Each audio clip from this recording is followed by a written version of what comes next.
পালাবে দস্যু।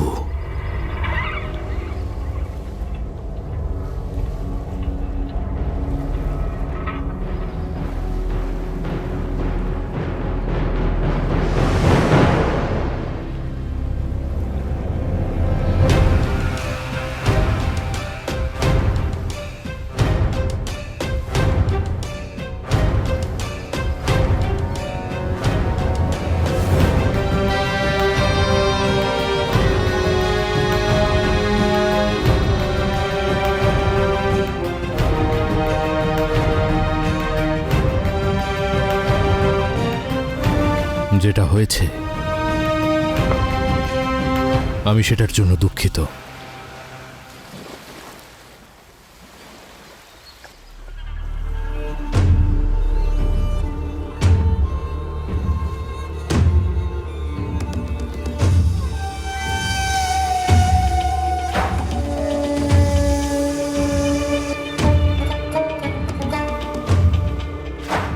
আফসোস তো আমারও হচ্ছে যে আমার অংশীদারকে, পৌরব রাজ্যের মহারাজকে তার আতিথ্য পালনের জন্য লজ্জিত হতে হয়েছে।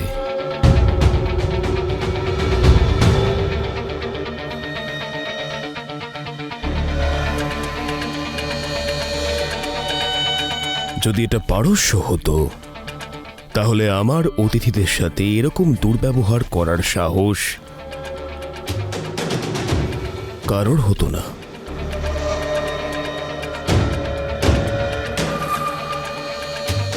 ওই দস্যুদের শীঘ্রই ধরে ফেলা হবে।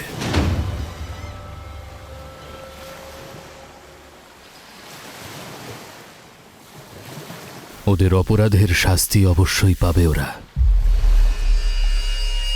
সাপ পালিয়ে যাওয়ার পর তার ছেড়ে যাওয়া রেখাকে পিটিয়ে কোনো লাভ হয় না মহারাজ বমনি।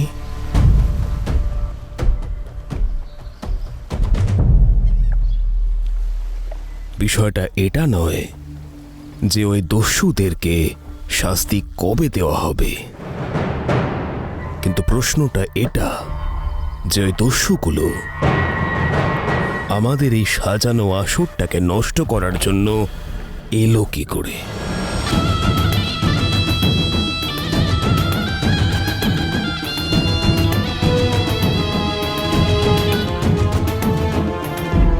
পারস্যে আমার অনুমতি ছাড়া একটা পায়রাও ওড়ার সাহস পায় না।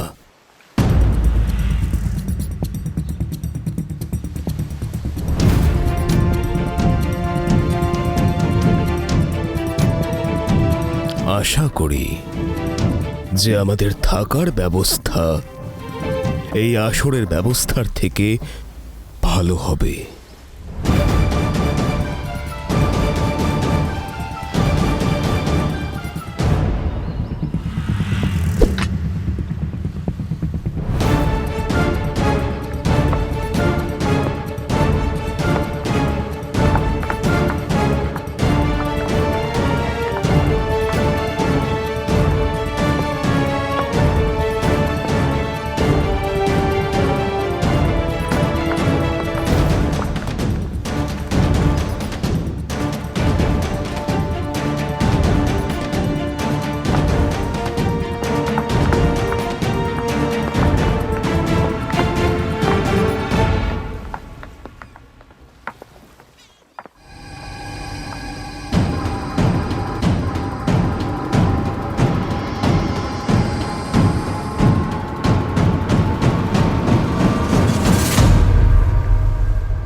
তাহলে এই সুরক্ষা ব্যবস্থা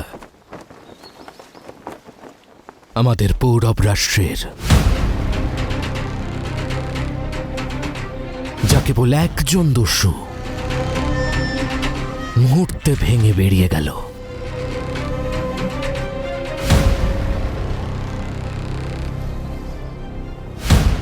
আমাদের অতিথি সৎকারের উপর প্রশ্নচিহ্ন তুলে দিয়ে গেল।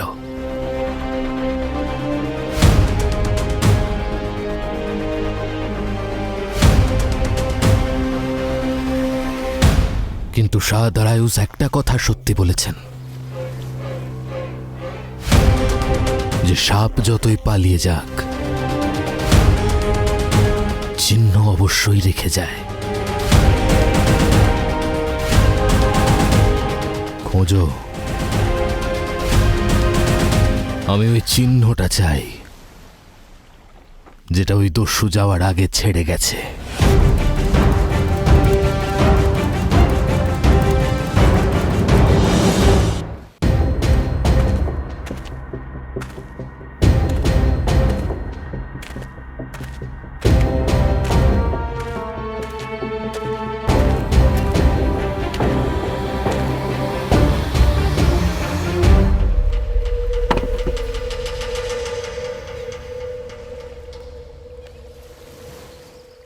একবার ঘাটে পৌঁছে যাই, তারপর সাঁতরে পেরিয়ে যাব।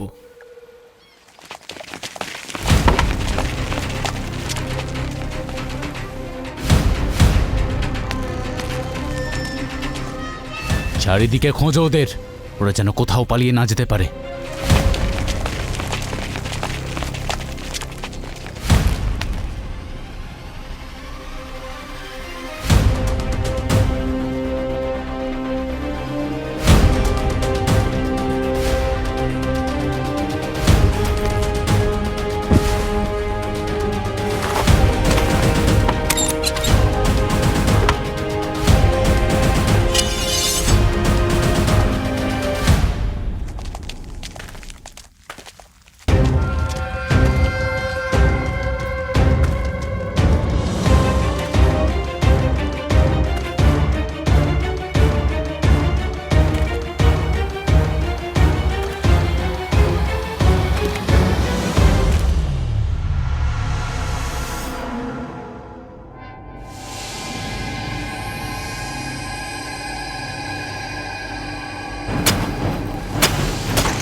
যুবরাজ, ওদিকে চলুন।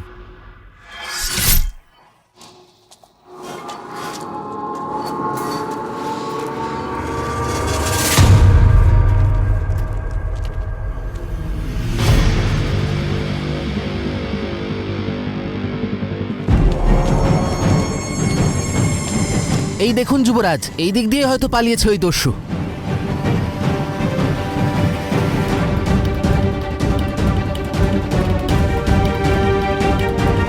কত দূর পালাবে, আমি ছাড়বো না ওদের।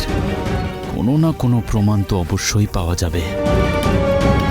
চারিদিকে ছড়িয়ে পড়ো।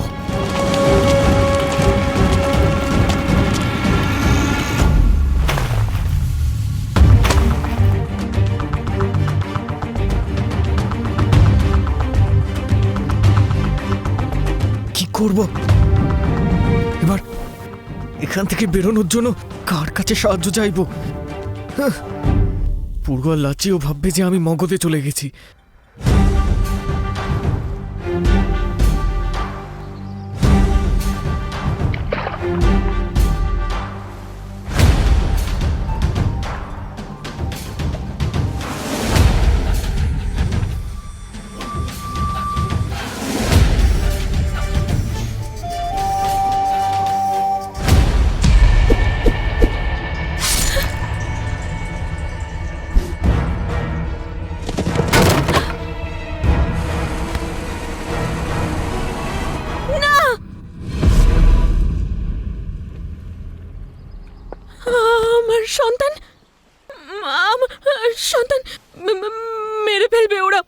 সন্তানকে ওরা কিছু মেরে হবে না মা, ফেলবে। কিচ্ছু হবে না, আমি আছি না, কিচ্ছু হবে না। মেরে ফেলবে।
যার সঙ্গে জন্মসূত্রের সম্পর্ক, সে অচেনা হলেও চেনাই তো লাগে। পুরো অনসূয়ার সঙ্গে সেই একাত্ম সম্পর্কই অনুভব করছিল। এটা না জানা সত্ত্বেও যে পৌরব রাষ্ট্রই তার বাস্তবিক পৃথিবী। পুরো অনসূয়াকে ওখান থেকে দূরে দস্যুলোকে নিয়ে যাচ্ছিল।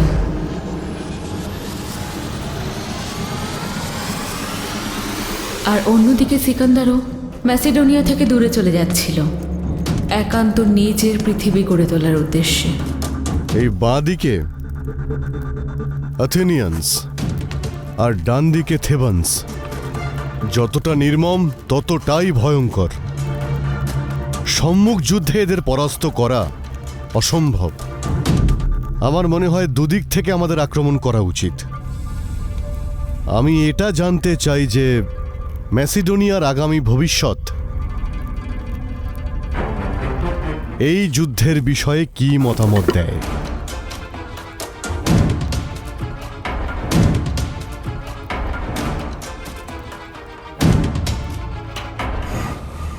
আমি শাহের কথা পুরোপুরি সমর্থন করি।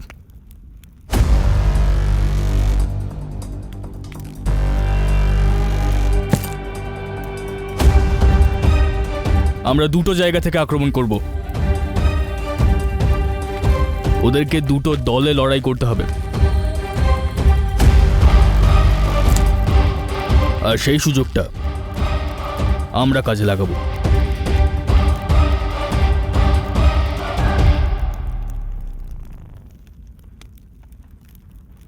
আমার বিশ্বাস শাহের এই সিদ্ধান্তের পেছনে যথেষ্ট কারণ আছে, কিন্তু শাহ বললেন যুদ্ধ শুধু সৈন্যর সাথে নয়, বরং ভয়ঙ্কর যোদ্ধাদের সাথে।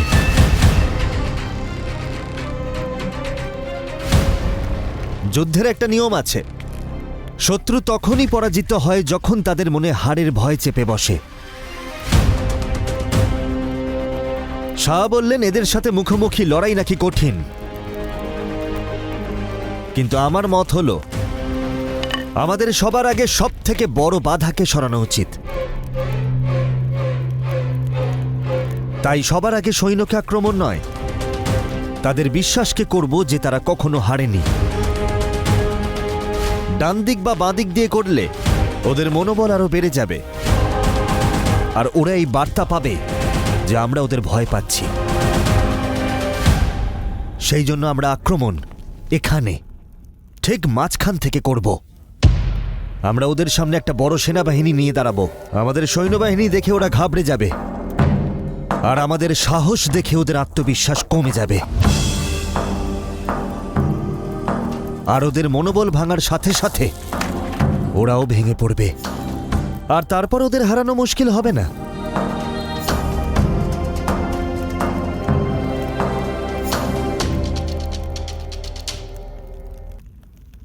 তুমি কি বলতে চাইছো?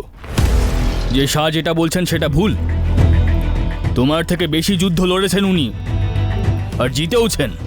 অবশ্যই লড়েছেন, আর জিতেওছেন। আর সেই জন্যই শাহ আমাদের কাছ থেকে মতামত চাইছেন। একজন শাহ পরামর্শদাতার থেকে পরামর্শ নেন, সিদ্ধান্ত নয়। আর শাহ তখনই পরামর্শ চান যখন তার মনে কোনো সন্দেহ থাকে।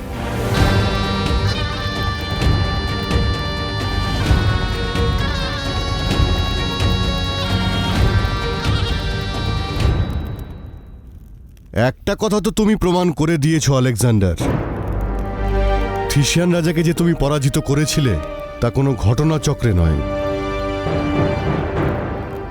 যেমন এখন আলেকজান্ডার বলল, কাল আমরা পুরো শক্তি দিয়ে এখানে শত্রুদের মাঝখানে আক্রমণ করব, আর তোমরা দুজন আমার 2 হাত আমার সঙ্গে থাকবে। কাল আমরা আমাদের শত্রুদের বোঝাবো সবচেয়ে বেশি যদি কেউ শক্তিশালী থাকে সেটা হলো Macedonia. Macedonia! Macedonia! Macedonia! Macedonia! Macedonia!